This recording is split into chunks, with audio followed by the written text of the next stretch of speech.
Alright, Section H, the Trail of Tears.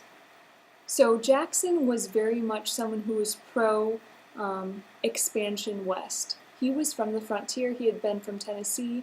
He was very much, about expanding west. The problem of that, of course, is the fact there's about 125,000 Native Americans that are still living east of the Mississippi River at this time, so there's definitely going to be some conflict. So before this time, when George Washington was president, the official policy of the United States had been that we recognize these tribes as individual countries, you could say, or as individual nations, and that on paper, at least, we said we would only acquire land from them through formal treaties. The thing was, we would make these treaties with the Native Americans, but as soon as they became inconvenient for us, we would quickly kind of break the treaties. So really, the Native Americans never really had a good deal when it came to Americans. There was, however, many Americans who thought the answer to this problem was to assimilate the Native Americans, to kind of Americanize these natives. So, the United States government gave $20,000 in money to help educate the natives. There were a lot of missionaries sent to Christianize the natives. And so there was this kind of an effort to assimilate them. They were thinking, well, maybe, the problem with the Native Americans can be solved if we assimilate them. And it worked for some folks. Like the Cherokees in Georgia are kind of the biggest example. I mean, the Cherokees had agriculture, established agriculture. They kind of settled down and started to farm. They started to become cotton farmers, which is kind of the idea that they're growing crops not just to survive, but to make money. They said in the book that the natives between all of them, had about 1,300 African American, or should I say black, slaves. So, the Native Americans actually owned slaves, at least some of them did. And the idea of private property was there. This is my farm. I own this farm. These are my slaves. I own these slaves. Also, they had their own alphabet. They allowed missionary schools to kind of take place. They had a very, complicated, I could say, government with, 3 branches. Their legislation was called the Cherokee National Council. That was really well established. They had written laws, they had a constitution. They were really becoming Americanized or assimilated into American culture, I should say. But apparently that wasn't good enough. So Georgia in 1826 declares their Congress, so to speak, or the Native Americans' legislative branch called the Cherokee National Council, to be illegal. All right, so the Cherokees sue Georgia. Cherokees are looking more American all the time. So the Cherokees are suing Georgia, and this case goes to the Supreme Court. Of course, who's in charge of the Supreme Court? Our friend, John Marshall. So John Marshall will then rule in favor of the Cherokees. And this really ticks Andrew Jackson off, because Andrew Jackson, of course, is all about expanding west, and he's mad at Marshall for, deciding in favor of the natives. And he has a famous saying that is this. So this is Andrew Jackson speaking here. John Marshall has made his decision, now let him enforce it. Meaning, fine, John Marshall, you can say whatever you want, but I, as president, am not lifting a finger to enforce your ruling. So Andrew Jackson he has a different idea of how to deal with the Native Americans. He doesn't want to assimilate them, he wants to remove them through force. So what he does, let me just move over here, is Congress passes something called the Indian Removal Act of 1830, which ordered the removal of Indian tribes still residing east of the Mississippi River to a newly established Indian territory, which is in modern day kind of like Kansas and Oklahoma. So he's going to literally force the natives to move to this new territory. And the kind of his justification for that, at least he tells America, is that I want the natives to have their culture respected. So if we move them out west, it'll be a good thing for them because it'll allow them to keep their culture intact. Well, we're not buying that, Andrew Jackson. We see through you. We know that the real reason that you're removing these Indians is so that whites can expand west. And the Native Americans react to this removal act in different ways. We have the Black Hawk War. Black Hawk is a leader of a couple of the tribes that are in Illinois and Wisconsin, and they decide to actually fight back. So, as in American fashion seems to be the case, we, as in the American troops, crush this rebellion of sorts, really crush Black Hawk's troops, and they're forced to be removed. That made sense? Okay. Other Indians tried to kind of flee or hide from the American troops when they came calling. The Seminole Indians in Florida kind of hid out deep in the Everglades of Florida, and they, for 12 years more or less, had a back and forth kind of guerrilla warfare with the troops who were trying to remove them, but eventually they were removed. And then, where this section gets its name is the Trail of Tears. The Trail of Tears. And this is when the Cherokees, those who really were making an effort to assimilate, were forced to, walk, I think, for 116 days to this new Indian territory, and on the way, 4,000 of the 15,000 die. So Trail of Tears, people are dying right and left. Really just a cruel chapter in American history. Alright, so kind of switching gears, we're going to go to section I, and this is talking about the Bank War. So before we move forward, I want to kind of establish the idea of what the national bank was doing, or the Bank of the United States was kind of doing, or its purpose at this time.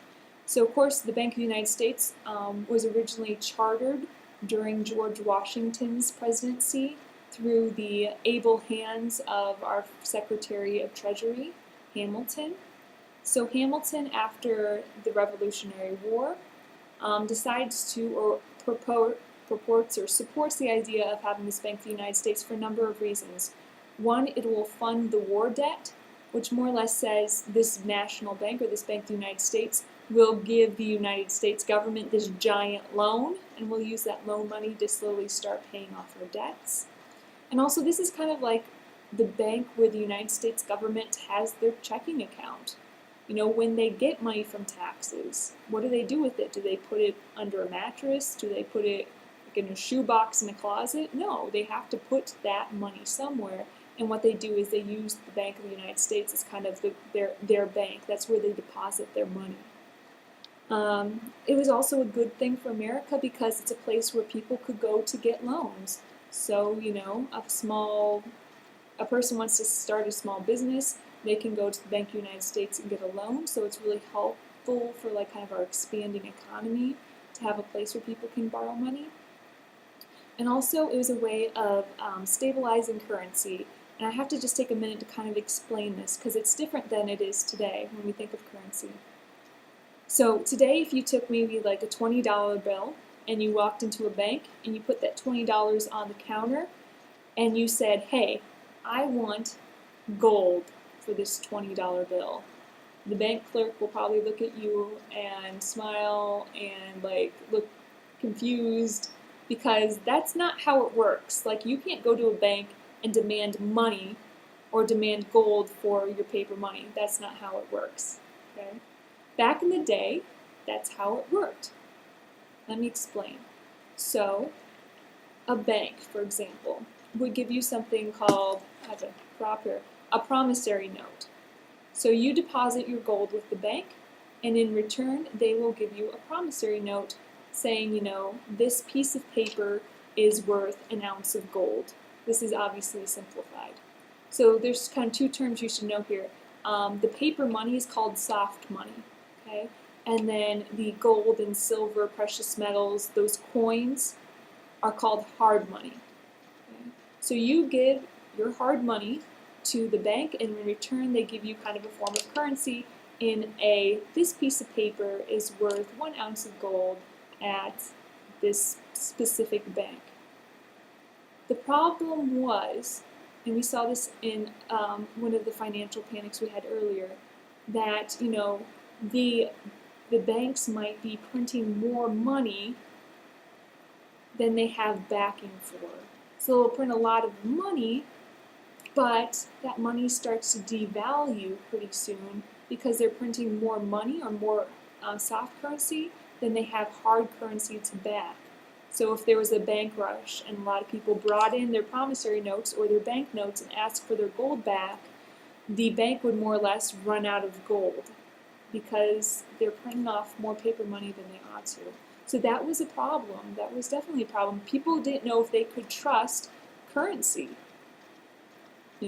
So this national bank was great in stabilizing currency. People knew if they had a promissory note or a bank note from the Bank of the United States that it meant something. And also, it was now kind of like a national currency because the Bank of the United States was a lot of different places, you can say, has a lot of different branches. So it also kind of established almost kind of like a national currency. So that's why we had a Bank of the United States in the first place. Well, after the War of 1812, like we mentioned last chapter, we recharter it. So now we have the second Bank of the United States. That's not super important. But here's kind of where Jackson plays a role. So Jackson is okay with banks, he's okay with business, but he's not okay with big business and he's not okay with big banks. And Jackson he does not like the Bank of the United States for a couple of reasons. One, because the bank was so big, it had a lot of power. It owned or controlled a lot of the gold and silver that was in the United States. And it was private, which meant it was not owned or it was not controlled by the government, which kind of ticked him off a little bit. He liked to have power, and he didn't like that he had control or power over the bank.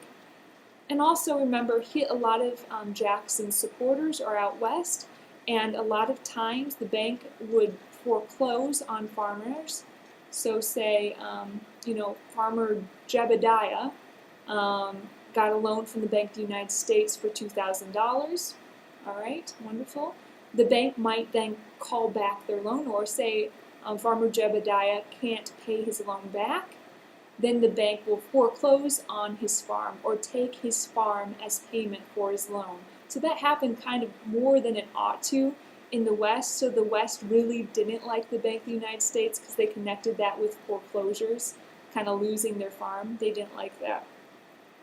And more like just kind of the general idea is, they didn't like the fact that they thought the bank was not there kind of as a public servant to help the United States. They saw it more as people, that were just out to make money. All right, let's keep talking, shall we? So this issue kind of comes to front through the hands of Henry Clay. So Henry Clay, remember, he's the one who brought forth the idea of the American system. He had been Secretary of State under John Quincy Adams. He had been the savior of America during that nullification crisis we had with South Carolina. He was the one to kind of bring that compromise into being. So he was looking to maybe become president eventually, Henry Clay. So he was kind of trying to bring down Jackson through the issue of the bank. So this is what he does. So Henry Clay kind of pushes a bill through Senate, or through Congress, I should say, that would recharter the Bank of the United States. So the Bank of the United States had been, the second bank, I should say, had been chartered for 20 years. So its lifespan was going to end in, I think it's 36, whatever. It doesn't really matter. But the Bank of the United States still had 4 years left in that 20-year charter. But Henry Clay wants to make an election issue out of this. So he passes through, kind of 4 years too early, a bill that would charter the Bank of the United States for 20 more years. And the reason he does this is because he wants Jackson to have to make the choice to veto this bill or to not veto this bill. So Clay's thinking, okay, if Jackson decides to veto the bill, then the people that have the money in the East Coast, kind of like the bank type people, would be mad at him for not rechartering the bank. On the opposite side, if Jackson decides not to veto the bill, then the people out west who hate the bank would be mad at him. So Clay is kind of putting this through Congress, trying to force Jackson to kind of take a side on the issue of a national bank in hopes that it would hurt his chances in the upcoming election, or hurt, I should say, Jackson's chances in the upcoming election. All right, so what Jackson decides to do is he does decide to veto the bill. So he's kind of saying, no, I don't want to charter this national bank for 20 more years. And of course, the people in the West were very excited about this. And the people in the East, or I should say kind of the very wealthy, the very bank-like people, they were mad about it, but really they were such a minority that it didn't really hurt Jackson that much anyway. And through this veto, Jackson is setting a precedent. Okay, so before this point, yes, presidents had vetoed bills. It was mostly, though, because maybe they thought the bill was unconstitutional or something to that effect. But Jackson here is kind of really, this is a major expansion of political power for the president, because he's not vetoing it because maybe it's unconstitutional. He's vetoing this bill because he disagrees with this bill. This is a new idea. Before, that was never heard of. So really, he's setting this precedent of saying that the president can veto a bill simply because he doesn't like it. Really. So Jackson is really kind of expanding the power of the presidency through this veto. So that's kind of two reasons why it's important. All right. I think that concludes that section. Wonderful. I'm going to try to talk faster because there's a lot in this middle part here of this chapter. So section J, Old Hickory wallops Clay in 1832.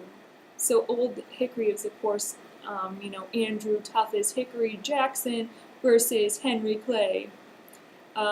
So this election is kind of memorable for a number of things. One, we see the emergence of national nomination conventions or national nominating conventions, where people in a political party or members of a political party will meet together in a big convention and then amongst themselves decide who to support as their candidate for the presidency.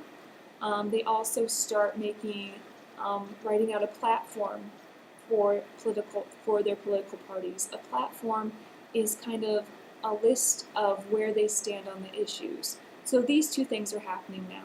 Official national nomination conventions are starting to form.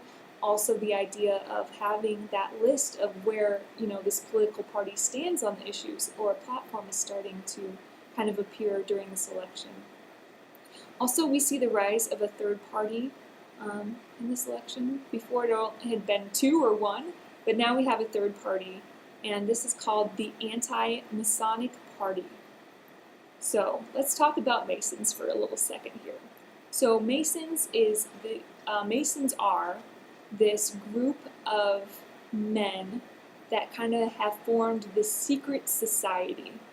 And people were really weary of the fact that it was secret. They kind of saw it as sketchy, because why are a bunch of men, like grown men, forming a secret society? Like, what is that all about? So really what sparks or creates this political party was an incident in the fact that, a man in New York who had been threatening to expose the secrets of the Masons had mysteriously disappeared. So there's a political party that's now starting to form in New York and New England that is very much against Masons. Right?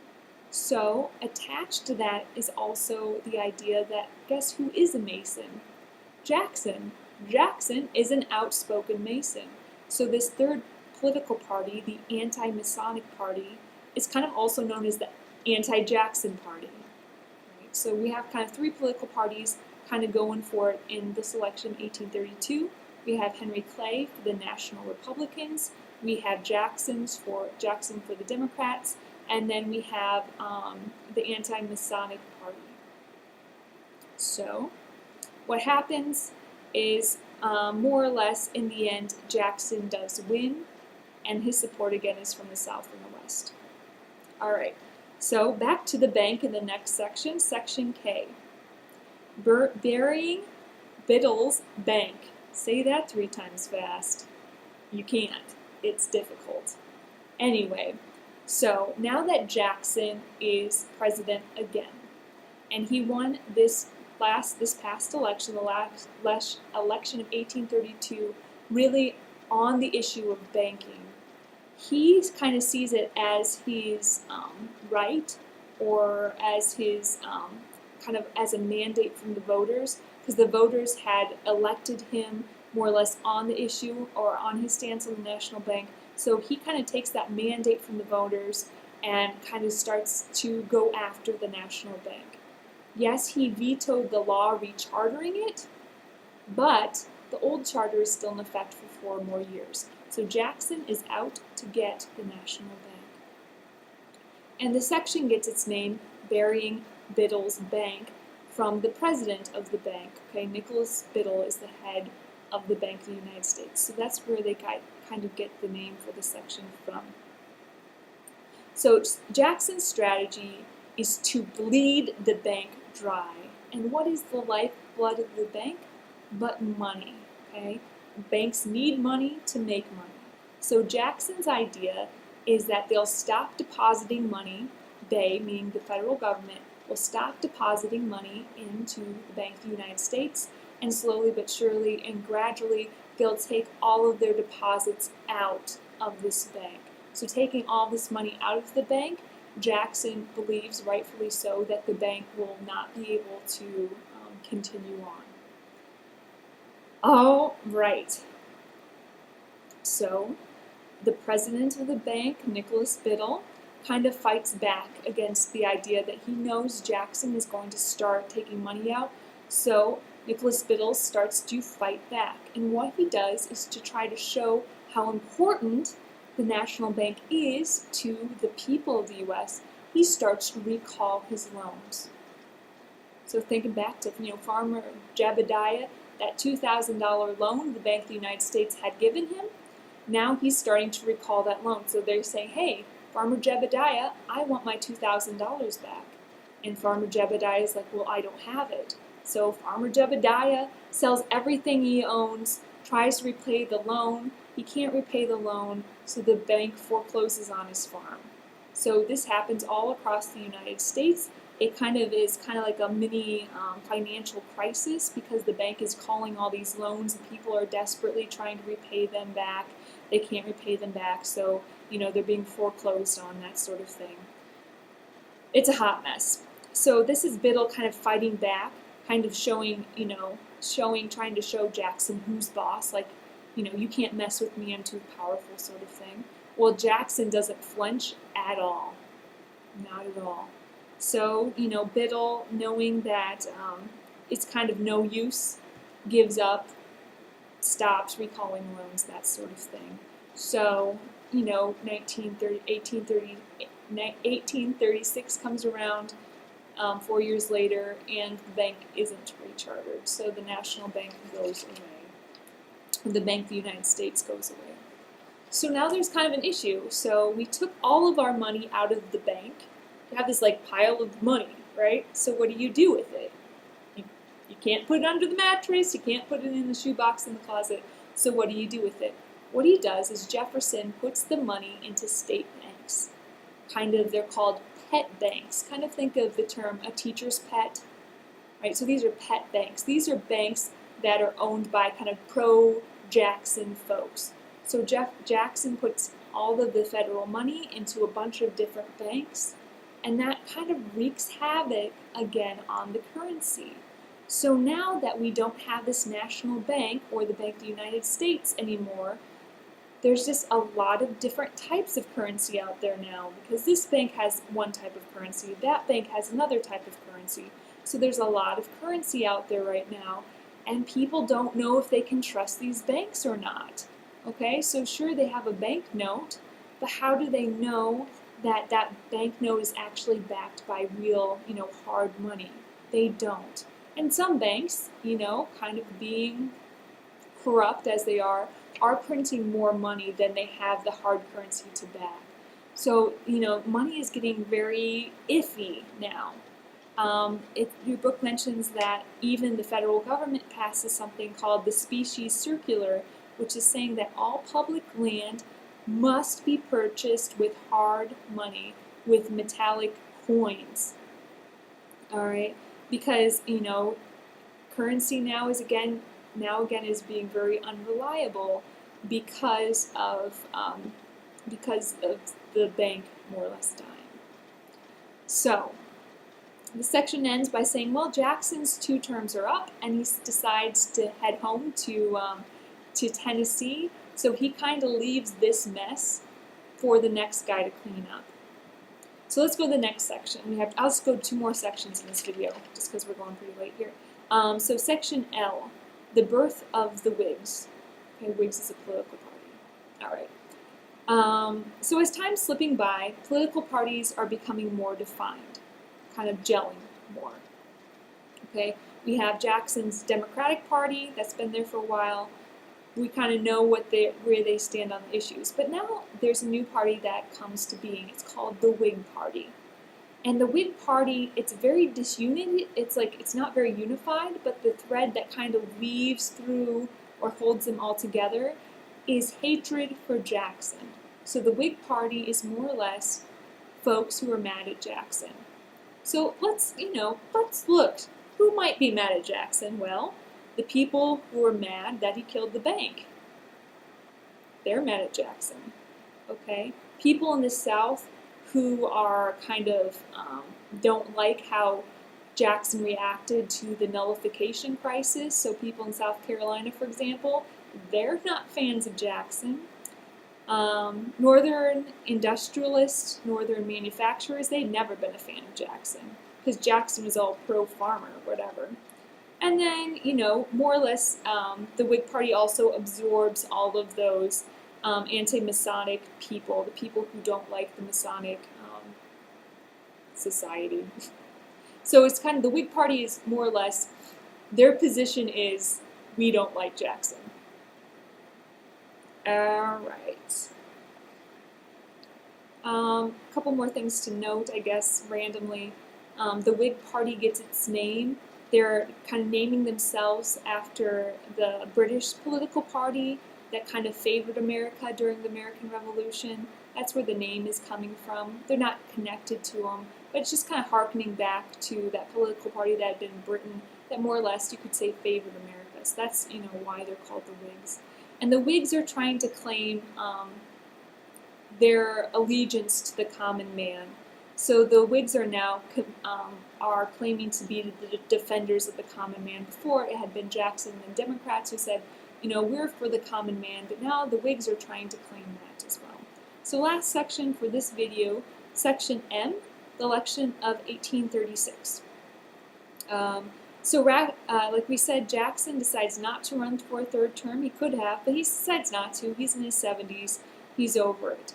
But what he does is kind of hand-picks the person he wants to become president next, and that is Martin Van Buren.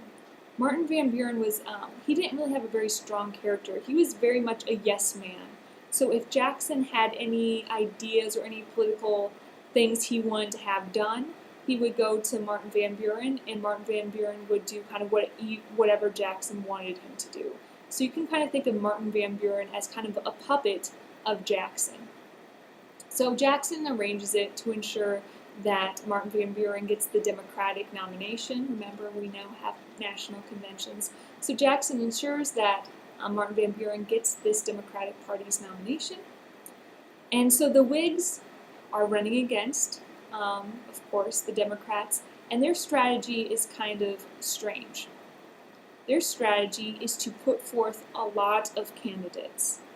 That way, if there's a lot of candidates running for president, it'd be much less likely that someone would get that majority of electoral college votes. Because remember, if no one gets that 51% of electoral college votes or electoral votes, then the election is decided in the House of Representatives, and the Whigs feel that, hey, we might be able to win in the House of Representatives. And the person that they hope would win is our friend General William Henry Harrison. He was the guy who had won the Battle of Tippecanoe. Remember, the Battle of Tippecanoe is what really broke up that Indian Confederacy. So, more or less, another term that kind of comes up in this section is called the favorite son idea, the idea of a favorite son. And what this is that they would bring forth a candidate, say, from Maryland. So this candidate's from Maryland, so everyone in Maryland would vote for this guy. And then they bring up another candidate, say, from, North Carolina. So this candidate from North Carolina, everyone from North Carolina would vote for this guy. They're called favorite son candidates. And the whole idea was to have a lot of these favorite son candidates to divide the vote, to make sure that no one got to that 51% majority, to ensure that the House of Representatives would be the ones determining this election, and then hoping that, it was worth a shot that William Henry Harrison would win. However, long story short, that doesn't happen. Martin Van Buren does get the majority in the Electoral College, so Martin Van Buren is now president.